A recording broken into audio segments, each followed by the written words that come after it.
pays to have good credit. You would always want to be on the side of having good credit. Do you think it pays to have good credit? So please welcome to the podcast, Christopher Stirgus. Hey, Christopher. I'm happy to be on this episode and talk about some exciting things with you guys. I want to know everything. Let's start with, what was your life like before credit repair? Well, I've worked long hours in the car business, car sales industry.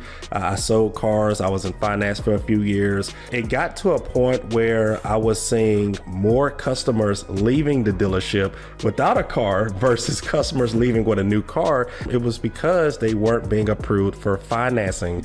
And that would kind of struck a light bulb in my head. And I'm like, man, there's got to be a way to help these people with their credit scores. And that was the first step that took me into getting interested in the credit repair industry.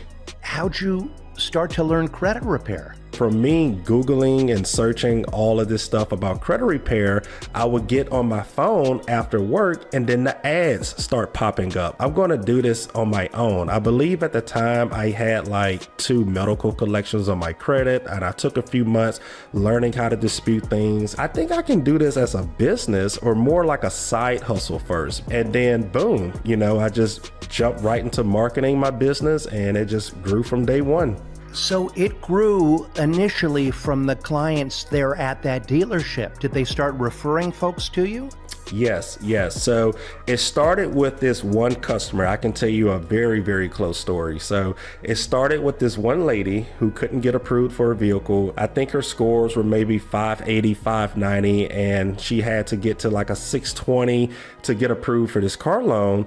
And I told her that I did credit repair as a side hustle. Maybe I can help her out, bring her back to the dealership, and she can buy a vehicle. So 2 or 3 months later, collections were paid. I educated her on credit card utilization. Her utilization went from like 75 to 80%. All the way paid off, and she came back and bought a car for me. And then of course I got paid my commission. She got a new car. I got paid. She's happy. So best of both worlds there. And then I think this Capital One credit card ad popped up on my phone where you can pre-qualify for this Capital One credit card.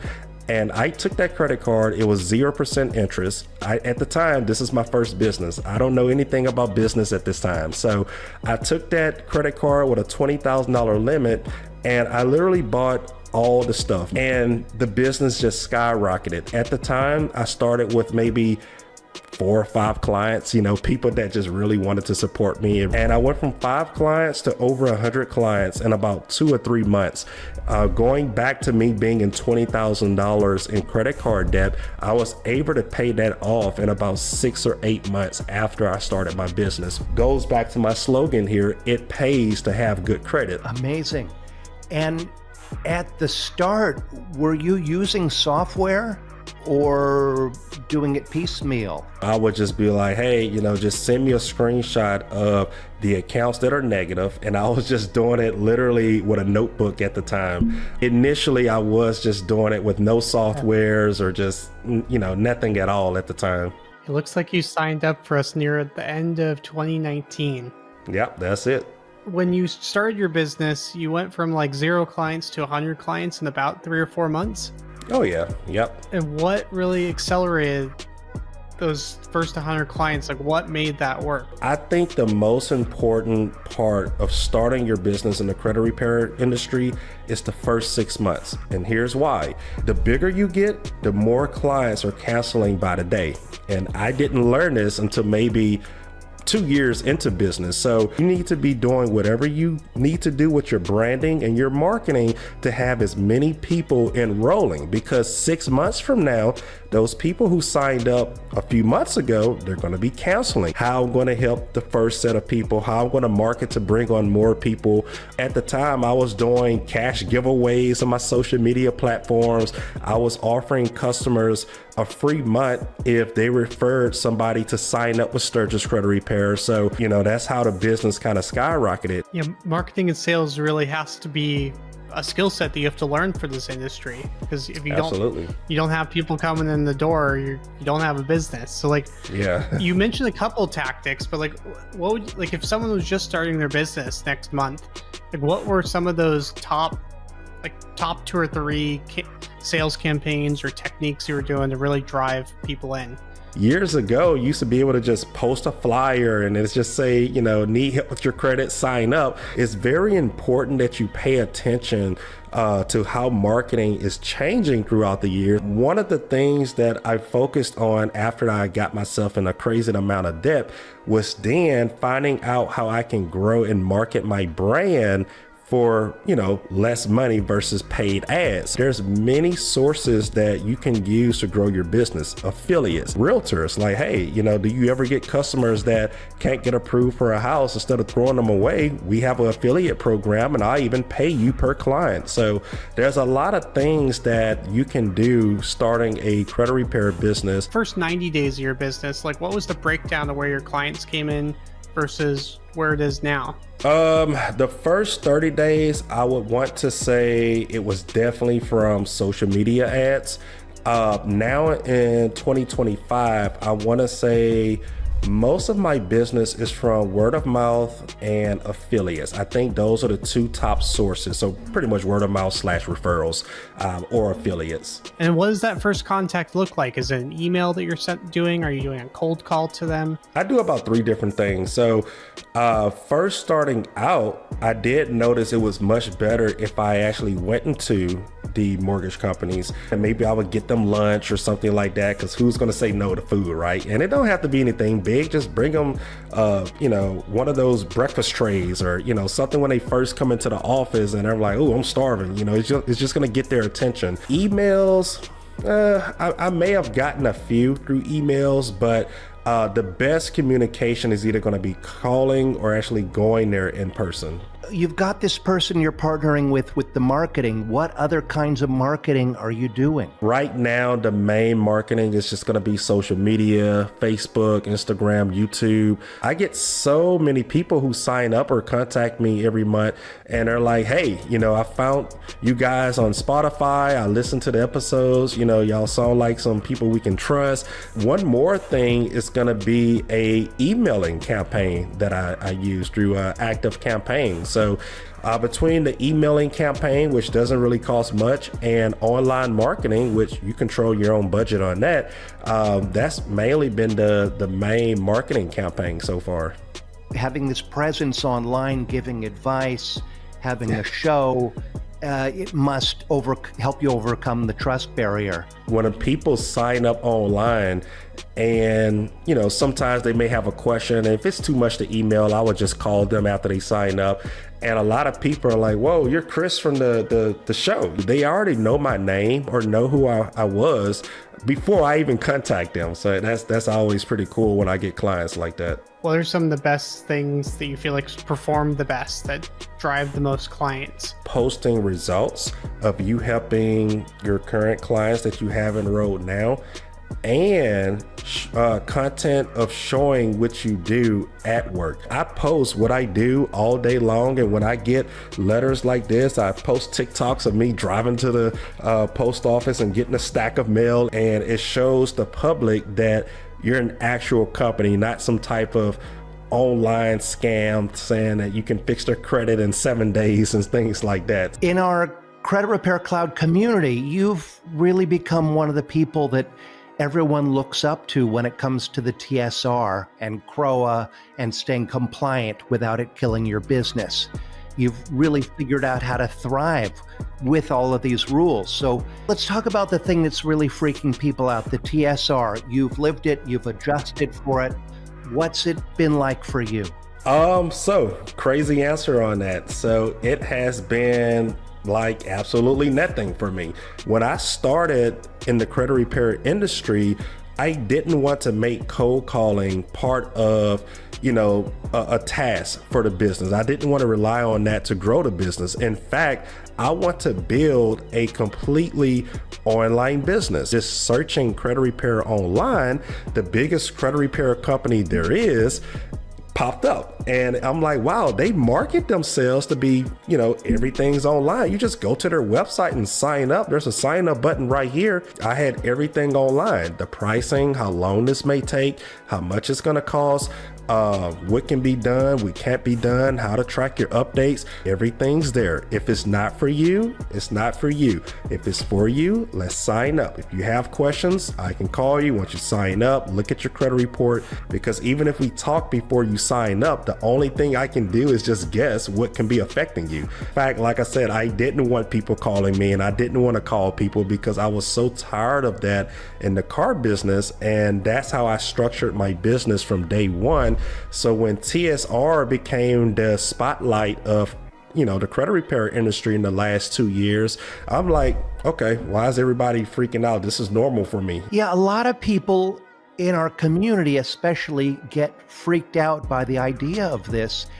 And on your website, I was looking earlier, you make it so simple. You've got a video and it makes it very, very simple. They know exactly what to expect and there's no surprise. And I'm curious, how have Credit Repair Cloud's tools made this auto sign up? How's that helped? I tell you one thing, it is definitely helping me a ton. You log into your software and you see there's 3, 4, 5 new signups from last night or over the weekend when you're off, and you know, you never had to do anything. CRC has been improving new features. You guys listen to the feedback. I really appreciate that on new feature requests and things like that. And I know you guys are working hard to add more things to CRC. So it's allowing me to do what I wanted to do from day one. So it has been a great help with growing the business so far. Which features have had the biggest impact on your business? The self-checkout feature, you know, where clients just go to your website, click sign up, and they're fully enrolled within maybe 2 or 3 minutes, because it allows them to complete all of their onboarding. Because before, if I was sleeping and somebody that works on a night shift is on their lunch break at 3 a.m. in the morning and they sign up, and then when I wake up and I start my workday at 9 a.m. and I email them the onboarding steps, they would never complete it. That's awesome to hear. You've done a lot of things to make it really easy for leads and prospects to really understand your business online. You have self-service videos for clients, for affiliates. You have tons of information on your website. Like if someone is just getting started with their business and they're wanting to make it full self-service, what are the ingredients? Best answer for that goes back to marketing, actually. So this goes back to knowing who your ideal clientele is, because there's many credit repair organizations out there. Now each organization may attract different clientele based on how they market their business, how they brand their business. A lot of people that go to your website, not everyone is on the same level of, you know, being so tech savvy. There was a time where I partnered with friends and family members, and I was like, hey, go to my website and I want you to fully sign up for my service as if you was a customer, and tell me what was complicated about signing up, if you had any issues, if you didn't have any issues, what can be removed, what can't be removed, and you know, how to sign up. So I did things like that to educate myself and things that maybe I was doing wrong with the website. And I took all of that feedback and all of those ideas from friends and family members, and that's how I designed the website today. When you first go to the website, boom, the sign up button is right there. Vice versa, people that's already signed up, they go back to the website, boom, the login button is right there for you to log into your account. So I kind of built my website to be dummy proof, you know, I hate to use that term, but I built it that way so it's just very easy to sign up for the service. Everything is right there, the pricing and how long this takes, it's gonna make them want to sign up, and they're like, oh shoot, I'm already here, I'm gonna just go ahead and do it, everything's here. If I come across a property and it's like you have to submit an inquiry to book this rental property or book this vacation home, I'm not doing that. I kind of built the website to the same thing, to where they can just go to it, sign up, they don't have to speak to anyone, and that's the type of clientele that I market to. It's literally just so straightforward and it's very easy to sign up with. For prospects that reach out to you, do you ever have anyone asking for a phone call prior? So I really don't get many clients that want to talk on the phone. In fact, most clients that I have don't want to talk on the phone. Most people much rather text and things like that, which texting, does apply with or does violate TSR. But what I'm getting at, people don't want to talk on the phone. I have these self-service sign up videos that when you go to the website, it's actually me that's signing up for the service, and it's right there on the sign up page, and you see me step by step signing up, and I'm done within 5 minutes. I think I have an FAQ page, and one of the questions are like, can I schedule a call? And it says absolutely. However, our support line is only for our clients to go over case specific scenarios. We would love to talk to clients who are not enrolled. However, at the time, we do not have, available time to just talk about guesswork and things like that. I know you've mentioned in our community that you're all about factual disputing. Mm-hmm. Why do you stick to that method over all the shiny objects like Metro 2 or people are doing these CFPB complaints? Easy answer to that. I like to stick to things that I know work and that I still get results to. Going back to just this letter here from TransUnion, I think this is a student loan results, but TransUnion sent me these deletions right here. I blocked out the account numbers, but 2 student loan accounts deleted off of this customer's credit report. So every single day that I get, stacks and stacks of these results here, until that change, I'm not gonna change. When you go more to the Metro 2 stuff and all this complicated stuff, a lot of people complain that they get stall letters. That may be a potential reason. Like I said, I don't dispute like that, so I can't talk much about that, but I wouldn't get those stall letters anyway, because what I do is attach my authorization form to the dispute letters. I'd like to know more about how you're getting the credit bureaus to write directly to you. This whole nickname of stall letter is created from the credit repair industry. So the credit repair industry is like, oh, they're stalling. This is a stall letter. All it took was me actually reading the letter. The letter states, it appears someone besides yourself have sent this, but they did not identify themselves. Please contact the credit bureaus or have them redispute and identify themselves. So I took it upon myself. I didn't post this to the credit repair community or any of these credit groups like, hey, what is y'all's opinion on this? I took it upon myself to go straight to the source and educate myself. So I called Equifax, TransUnion, and Experian. Multiple agents told me, or representatives told me, no, nothing's wrong with that. There's nothing wrong with disputing. They just need to identify who they are and the dispute would go to them. I'm like, oh, so I did what the stall letters told me to do. I put my name at the top of the page, and pretty much the way that I built my credit repair agreement when clients sign up, part of that agreement is an authorization form that gives Stirgus Credit Repair the right to dispute on their behalf the date that they sign up with their signed signature, and that is actually attached to all of the disputes that goes out. The credit bureaus are not going to mail this.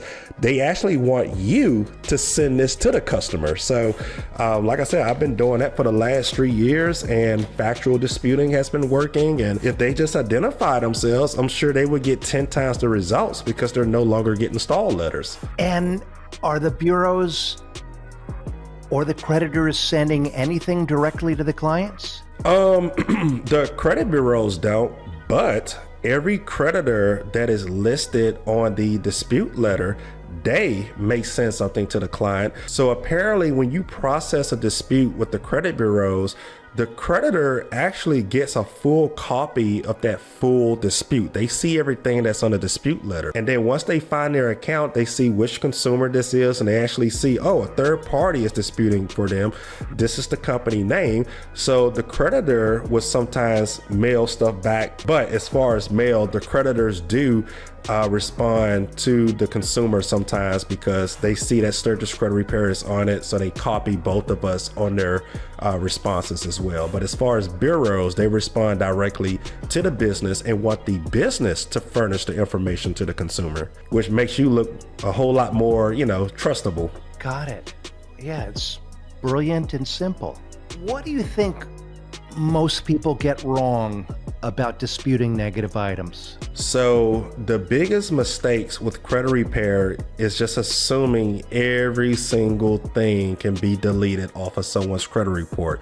Again, this is just based on me with factual disputing. If there's nothing factual to dispute, your only option is if they don't respond. People may argue that, okay, well, if it's verified and everything is true, then maybe Metro 2 can help. Maybe CFPB methods can help. I get more thank yous from me contacting customers and like, hey, we gotten 3 things deleted.